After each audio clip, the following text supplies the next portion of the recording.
Dear students and parents, ఈరోజు మనతోటి G Raviteja all India rank number 2 in GATE 2024 EC స్ట్రీమ్తో వచ్చింది.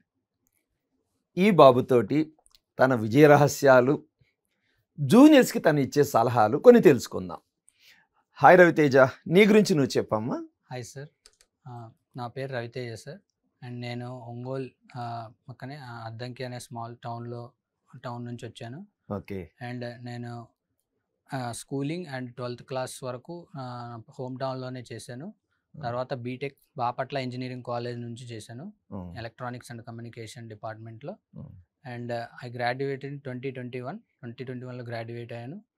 ఆ తర్వాత 1.8 years పాటు విప్రోలో విఎల్ఎస్ఐ ఇంజనీర్గా వర్క్ చేశాను. క్యాంపస్ ప్లేస్మెంట్లో వచ్చింది.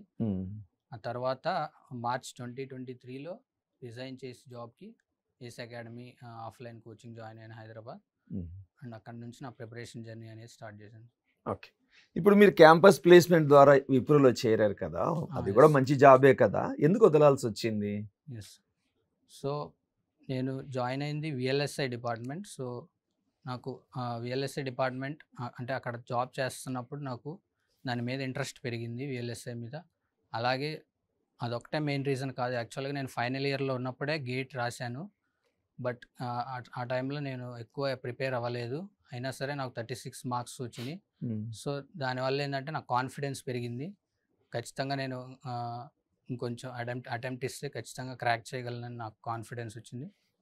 కానీ అప్పుడు కోవిడ్ సిచ్యువేషన్ వల్ల నేను ఆఫ్లైన్ కోచింగే తీసుకుందామని ఉన్నాను. సో కోవిడ్ సిచ్యువేషన్ వల్ల కుదరలేదు. సో అందువల్ల జాబ్ జాయిన్ అయ్యాను.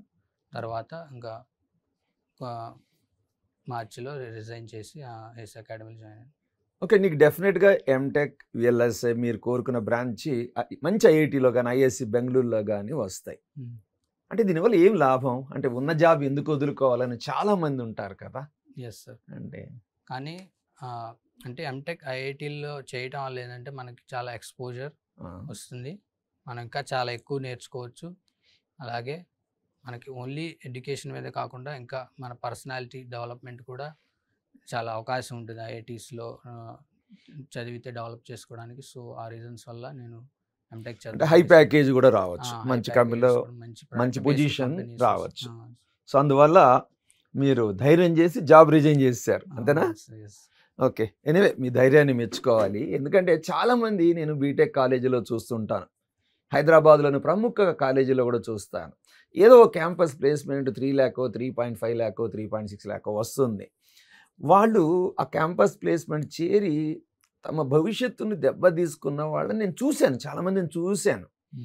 సో గేట్ ద్వారా ఐఐటీలో ఎంటెక్ చేస్తే ఖచ్చితంగా ఈ చిన్న జాబుల కంటే కూడా మంచి భవిష్యత్తు ఉంటుంది, అది మాత్రం ఎవరు కొట్టి పారేయలేరు. ఓకే. సో మీరు ఏస్ అకాడమీలో కోచింగ్ తీసుకున్నారు కదా, అంటే మీకు క్లాసెస్ ఎలా అనిపించేది? అంటే మోడ్ ఆఫ్ టీచింగ్ ఎలా అనిపించేది? సో నేను ఆఫ్లైన్ జాయిన్ అవ్వటం వల్ల అది చాలా బెస్ట్ డెసిషన్ అది. ఎందుకంటే ఇంటరాక్టివ్, ఆఫ్లైన్ అంటేనే ఇంటరాక్షన్. సో ఇంటరాక్షన్ అనేది ఎక్కువ ఉంటుంది సార్స్కి మనకి. సో దానివల్ల ఏంటంటే ఎక్కువ మనం గ్రాస్ప్ చేయగలం సార్ నుంచి వాళ్ళు చెప్పే కంటెంట్లో. సో అది నాకు బాగా హెల్ప్ అయింది. నేను మ్యాక్సిమం అంతా కూడా క్లాసెస్లోనే నేను కాన్సెప్ట్ మొత్తాన్ని గ్రాస్ప్ చేయగలిగాను మ్యాక్సిమం పర్సెంటేజ్. సో అలా నాకు చాలా హెల్ప్ అయింది. అంటే క్లాసెస్లో టీచింగ్ మెథడాలజీ అంటే ఏమేమన్నా ఎలా వాడేవాళ్ళు? అంటే కొంచెం 3D యానిమేషన్స్ అవసరం వచ్చేది, ఇవాళ రేపు మనకు వస్తున్నాయి, చెప్పు. సో యాక్చువల్గా ఏంటంటే నేను అన్నిటికంటే ద మోస్ట్ ఇంపార్టెంట్ థింగ్, నేను అన్నిటికంటే ఎక్కువ బిలీవ్ చేసేది ప్రిపరేషన్లో కావాల్సింది ఏంటంటే కాన్సెప్చువల్ అండర్స్టాండింగ్. నేను ప్రిపరేషన్ స్టార్ట్ చేయకముందు నాకు తెలియదు అనమాట ఏది ఇంపార్టెంట్ ప్రిపరేషన్లో అనేది. కానీ నాకు ఇప్పుడు తెలిసింది ఏంటంటే కాన్సెప్ట్ అండర్స్టాండింగ్ అనేది చాలా ఇంపార్టెంట్. అండ్ నేను దానికి కాన్సెప్ట్ అండర్స్టాండింగ్ కోసం నేను వాడే టూల్ ఏదైనా ఉందంటే అది విజువలైజేషన్ టెక్నిక్. నాకు అది చాలా హెల్ప్ అయింది. అండ్ ఏస్ అకాడమీ టెక్నాలజీని చాలా బాగా యూస్ చేసుకొని 3D యానిమేషన్స్ అండ్ స్లైడ్స్ వాడటం వల్ల అవి నాకు విజువలైజేషన్ స్కిల్స్ తోటి కరెక్ట్గా మ్యాచ్ అయినాయి. సో నా నాలెడ్జ్ అనేది ఇంకా ఇంప్రూవ్ అవ్వడానికి చాలా హెల్ప్ అయింది. అంటే స్మార్ట్ బోర్డ్స్ Classes లో, వాడేవాడు, smart smart. Classrooms Yes, అంతే sir, కదా. yes. ఓకే, సో మీకు క్లాసెస్లో సిలబస్ అయ్యేది అంటే డైలీ క్లాసు అయ్యాక ఎన్ని గంటలు మీరు ప్రిపేర్ అయ్యేవాళ్ళు? సో క్లాసెస్ అనేవి యూజువల్గా ఆఫ్టర్నూన్ దాకా ఉంటాయి, మార్నింగ్ నుంచి. సో ఆఫ్టర్నూన్ మొత్తం ఇంకా ఫ్రీ టైం ఉంటుంది. సో ఆ ఫ్రీ టైం మొత్తాన్ని నేను నైట్ దాకా, ఆఫ్టర్నూన్ నుంచి నైట్ దాకా ప్రిపేర్ అయ్యేవాడిని. అంటే ఫిక్స్డ్ అవర్స్ అంటూ ఏం లేదు, నాకు ఆ రోజు క్లాస్ చెప్పింది మొత్తం నేను కంప్లీట్ చేసేదాకా ప్రిపేర్ అయ్యేవాడిని. అంతే, ఆ రోజు class అయిపోవాల్సిందే. అయిపోవాలి అది. ఓకే, టెస్ట్ సిరీస్ రాసేవాళ్ళు కదా. ఎస్ అంటే టెస్ట్ సిరీస్ నీకు మార్క్స్ ఎలా వచ్చేది? సార్. సో టెస్ట్ సిరీస్ నేను సిలబస్ మొత్తం అయిపోయేదాకా ఒక్క టెస్ట్ కూడా రాయలేదు. సో సిలబస్ అయిపోయి నేను షార్ట్ నోట్స్ ప్రిపేర్ చేసుకున్న తర్వాత నుంచి నేను టెస్ట్ సిరీస్ రాయడం స్టార్ట్ చేశాను. నా ప్రిపరేషన్, నాకు ఈ ర్యాంక్ రావడానికి ముఖ్య కారణాలు ఖచ్చితంగా టెస్ట్ సిరీస్ అనేది ఉంటుంది. ఎందుకంటే నేను యాక్చువల్గా చాలా టెస్ట్ సిరీస్ అయితే రాశాను, ఆల్మోస్ట్ 40+ ఫుల్ లెంత్ టెస్ట్ అయితే రాశాను.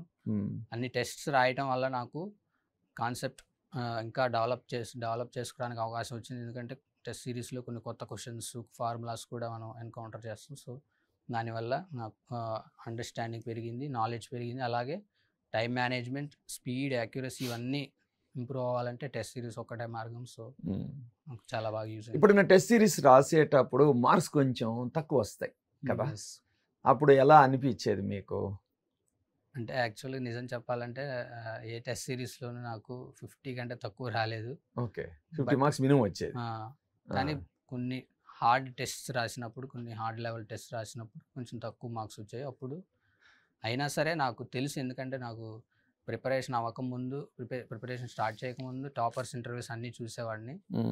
వాళ్ళు కూడా సేమ్ ప్రాబ్లమే ఫేస్ చేశారు. సో నాకు తెలుసు ఖచ్చితంగా ఇది పెద్ద ప్రాబ్లం ఏం కాదు, ఇది ఖచ్చితంగా మళ్ళీ ఓవర్కమ్ అవుద్ది, ఇది కామనే. సో అలా నన్ను నేను కాన్ఫిడెంట్గా ఉంచుకున్నాను. అంటే మన స్టడీ మెటీరియల్ ఉంటుంది కదా, ఫర్ ఎగ్జాంపుల్ వాల్యూమ్ 1, వాల్యూమ్ 2 అంటే టెక్స్ట్ బుక్ అని, వర్క్ బుక్ అని, అలానే bits and bytes, previous year questions.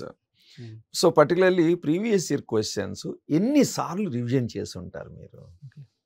So మామూలుగా క్లాసెస్ ప్రిపేర్ అయ్యే టైంలో PYQస్తోనే స్టార్ట్ చేసేవాడిని ప్రిపరేషన్, ప్రాబ్లమ్ సాల్వింగ్ అనేది. అండ్ ఆ విధంగా సిలబస్ కంప్లీట్ అయ్యే టయానికి నా PYQs కూడా మొత్తం చేశాను మ్యాక్సిమం. తర్వాత మళ్ళీ టెస్ట్ సిరీస్ రాసేటప్పుడు కూడా PYQs చేసేవాడిని. అంటే కొన్ని క్వశ్చన్స్ దాంట్లో టెస్ట్ సిరీస్లోనూ అలాంటి మోడల్స్ వస్తాయి. అలాగే PYQs కూడా నేను రివిజన్ చేశాను. అంటే ఏవైతే నాకు హార్డ్గా అనిపిస్తాయో, నేను ఏవైతే మర్చిపోతానో, కొన్ని క్వశ్చన్స్ చాలా టఫ్గా ఉంటాయి ఖచ్చితంగా, అవి నేను మర్చిపోతాను. సో అలాంటి వాటిని సపరేట్గా రాసి పెట్టుకొని వాటిని మళ్ళీ రివిజన్ చేసేవాడిని. అంటే ప్రీవియస్ ఇయర్ క్వశ్చన్స్ ఏమన్నా రిపీట్ అయినాయి అంటారా ఎగ్జామ్లో? మళ్ళీ అంటే గేట్ 24 ఎగ్జామ్లో పాత క్వశ్చన్స్ ఏమన్నా కొన్ని అన్నా? అలా మ్యాక్సిమం రిపీట్ అయ్యే ఛాన్స్ ఉండదు. అంటే మోడల్ రిపీట్ అవ్వచ్చు, మోడల్ రిపీట్ అవ్వచ్చు, హెల్ప్ అవుతుంది సార్. PYQs ఖచ్చితంగా హెల్ప్ అవుతుంది. మీరు ఏమన్నా engineering services prelims exam questions ఏమన్నా ఫాలో అయ్యారా? లేదు సార్, ESC క్వశ్చన్స్ ఏం ఫాలో అవ్వలేదు, ఓన్లీ గేట్ సరిపోయింది. సరిపోయింది. ఓకే, సో మీరు ఎగ్జామ్కి ముందు ఫర్ ఎగ్జాంపుల్ ఒక 1-2 మంత్స్ టైం దొరికింది కదా, ఒక రివిజన్ చేస్తాం మనం. ఓకే, అంటే ఎన్నిసార్లు రివిజన్ చేశారు? అంటే నేను టెస్ట్ సిరీస్ అనేది నవంబర్ నుంచి స్టార్ట్ చేశాను. టెస్ట్ సిరీస్ రాసినప్పటి నుంచి నా రివిజన్ కూడా స్టార్ట్ చేశాను. అంటే టెస్ట్ సిరీస్ మార్నింగ్ రాయటం, ఈవినింగ్ మళ్ళీ మొత్తం రివైజ్ చేయటం. అలా అంటే నెక్స్ట్ టెస్ట్ రాసే ముందు కల్లా మొత్తం రివిజన్ చేసి ఉండాలి, అదే నా ఎయిమ్. కాబట్టి చాలాసార్లు అయితే నేను రివిజన్ చేశాను. ఎన్నిసార్లు అని ఖచ్చితంగా చెప్పలేము, కానీ చాలాసార్లు అయితే. అంటే మ్యాక్సిమం షార్ట్ నోట్స్ కాబట్టి వెంటనే రివిజన్ అనేది చాలా తొందరగా అయిపోద్ది. ఏవైనా టాపిక్ ఏమైనా మర్చిపోతే అప్పుడు మెయిన్ నోట్స్ నుంచి మళ్ళీ ఆ టాపిక్ వరకు రివైజ్ చేసేవాడిని, లేకపోతే మ్యాక్సిమం షార్ట్ నోట్సే రివిజన్ చేసేవాడిని. అంటే రోజు ఒకే సబ్జెక్ట్ చదివే వాళ్ళ 2 సబ్జెక్టులుగా, అంటే ఏంటంటే ఒక 3 అవర్స్ ఒక సబ్జెక్ట్ అని, 3 అవర్స్ కొందరు డిఫరెంట్ ప్యాటర్న్ ఫాలో అవుతారు. అలా మీరు ఎలా చేశారు? మ్యాక్సిమం ఒక సబ్జెక్ట్ మీద, ఒక సబ్జెక్టే ఫోకస్ చేశారు. సో ఎగ్జామ్ హాల్లోకి వెళ్ళారు. ఓకే, ఎగ్జామ్ హాల్లో అంటే సీరియల్ నంబర్గా చేసుకుంటూ పోయారా? అసలు ఏంటి, first easy questions, tough question, అట్లా ఏదైనా మీరు ఒక పద్ధతి పాటించారా? యాక్చువల్గా నేను అలా ఏం ఫాలో అవ్వలేదు. అంటే starting from first question end to 65 అంతే, డైరెక్ట్ ఒకే ఆర్డర్ ఫాలో అయ్యేవాడిని. అంటే క్వశ్చన్ ఏమైనా టఫ్గా కానీ లేదా లెంగ్తీగా కానీ అనిపిస్తే నన్ను వదిలేసి నెక్స్ట్ క్వశ్చన్కి వెళ్ళేవాడిని, లేకపోతే ఓకే ఆర్డర్ ఫాలో అయ్యండి. అచ్చా, ఎన్ని మార్క్స్ వచ్చినాయి నాన్న నీకు ఫైనల్గా? ఫైనల్ ఎగ్జామ్లో నాకు 74 మార్క్స్ అయితే వచ్చింది, 74.33 మార్క్స్. ఈ నెగిటివ్ మార్క్స్ ఉంటాయి కదా, ఆ నెగిటివ్ మార్క్ అంటే ఒక క్వశ్చన్ మీద నీకు డౌట్ ఉంది, దాన్ని ఎలా ట్యాకిల్ చేశారు నెగిటివ్ మార్క్స్ రాకుండా వీలున్నంత వరకు? ఎస్. సో ఏ క్వశ్చన్ అయినా టఫ్గా అనిపిస్తున్నా లేదా లెంగ్తీగా ఉన్నా అందులో అంటే క్వశ్చన్ లెంగ్తీగా ఉంటే అందులో క్యాలిక్యులేషన్ మిస్టేక్ పోయే అవకాశం ఉంటుంది. సో అలాంటి క్వశ్చన్స్ నేను చెయ్యను, వాటిని వదిలేసి మొత్తం చేసుకున్న తర్వాత లాస్ట్లో ఖచ్చితంగా అంటే టెస్ట్ సిరీస్ చాలా రాశాను కాబట్టి నాకు టైం మేనేజ్మెంట్ అనేది చాలా ఇంప్రూవ్ అయింది. లాస్ట్లో 1 అవర్ అయితే ఖచ్చితంగా మిగిలేది నాకు ఎవ్రీ టెస్ట్లో. సో అలాగే గేట్ ఎగ్జామ్లో కూడా నాకు చాలా టైం లాస్ట్లో మిగిలింది. ఆ టైంలో మొత్తం మళ్ళీ నా క్వశ్చన్స్ అన్నీ రీవిజిట్ చేశాను. అలా రీవిజిట్ చేసినప్పుడు నాకు యాక్చువల్గా చాలా మిస్టేక్స్ అయితే నాకు కనిపించినాయి. అంటే ఫస్ట్ టైం చేసినప్పుడు ఆ మిస్టేక్స్ నాకు తెలియవు, కానీ సెకండ్ టైం రీవిజిట్ చేసినప్పుడు అయితే నాకు ఆ మిస్టేక్స్ కొన్ని క్వశ్చన్స్లో తెలిసినాయి. వాటిని వెంటనే రెక్టిఫై చేయడం వల్ల నాకు నెగిటివ్ మార్క్స్ అనేది రాకుండా. ఇప్పుడు క్లాసెస్ చెప్పేటప్పుడు సార్లు అందరూ వస్తుంటారు కదా, అంటే వాళ్ళతోటి మీకు మీ స్టూడెంట్స్కి కానీ నీకు కానీ కనెక్ట్ ఎలా ఉండేది సార్లతోటి? సార్ ఖచ్చితంగా ఇంటరాక్టివ్నెస్ చాలా బాగుంటుంది క్లాస్లో. సార్స్ కూడా చాలా యాక్టివ్గా డౌట్స్ క్లారిఫై చేస్తారు. ఒకవేళ క్లాస్లో చేయలేకపోయినా సరే ఆన్లైన్ ప్లాట్ఫామ్లో మనం డైరెక్ట్ సార్కైనా మెసేజ్ చేయొచ్చు, లేకపోతే ఆన్లైన్ యాప్ ద్వారా అయినా మెసేజ్ చేయొచ్చు. సో వెంటనే రిప్లైస్ ఇస్తారు సార్స్ కూడా. సో ఇంటరాక్షన్ అయితే చాలా ఇంపార్టెంట్ అండ్ అది ఖచ్చితంగా ఉంది. ఓకే, డౌట్స్ అనేది క్లాసులనే కాదు, క్లాసు బయట దాంతోపాటు ఆన్లైన్ యాప్ ద్వారా కూడా మీకు డౌట్స్ క్లియర్ చేశారు, అంతే కదా? Okay, so now you got rank. Okay, so నీ యొక్క సజెషన్ టు జూనియర్స్ ఎలా? సో నేను యాక్చువల్గా జాబ్ రిజైన్ చేయాలంటే నాకు ఖచ్చితంగా భయం వేసింది. ఎందుకంటే నన్ను నేను అందరితో కంపేర్ చేసుకున్నాను, అదే బిగ్ మిస్టేక్. ఎందుకంటే కంపారిజన్ అనేది అసలు ఉండకూడదు. ఎవరి స్కిల్స్ వాళ్ళకు ఉంటాయి, ఎవరి స్ట్రెంగ్స్ వాళ్ళకు ఉంటాయి. సో మన స్ట్రెంగ్త్ని మనం తెలుసుకొని దాన్ని ఇంప్రూవ్ చేసుకోవడంలోనే మనకు సక్సెస్ అనేది వస్తుంది. సో నేను అడ్వైజ్ అని ఇవ్వాలంటే ఎవరితో మిమ్మల్ని మీరు కంపేర్ చేసుకోవద్దు, కాంపిటీషన్ గురించి భయపడొద్దు. ఎగ్జామ్ అనేది చాలా ఈజీ, మన స్ట్రెంగ్త్ని మనం నమ్ముకుంటే అంతే. ఇప్పుడు మీరు జాబ్ రిజైన్ చేసి ధైర్యం చేశారు, ఖచ్చితంగా మీ అమ్మా నాన్న సపోర్ట్ ఉండుంటుంది, లేకపోతే ఇవాళ రేపు ఉన్న జాబ్ ఎవరు వదులుకుంటారు? ఏ విధంగా మీ అమ్మా నాన్న నీకు ధైర్యం చెప్పారు? సార్ ఖచ్చితంగా రిజైన్ చేద్దాం అనుకున్నప్పుడు వాళ్ళకి ఇన్ఫార్మ్ చేశాను, వాళ్ళు కూడా నన్ను సపోర్ట్ చేశారు. ఎందుకంటే వాళ్ళకి తెలుసు నా గురించి చిన్నప్పటి నుంచి నేను ఎలా చదువుతాను విక్రమార్కుడనే తెలుసు, కాబట్టి వెంటనే నాకు సపోర్ట్ అయితే చేశారు బాగా. Okay okay Raviteja, congratulations once again, we are proud of you. So me Bapatla engineering college కూడా ఖచ్చితంగా నీ విజయంలో కొంత భాగస్వామ్యం ఉంటుంది.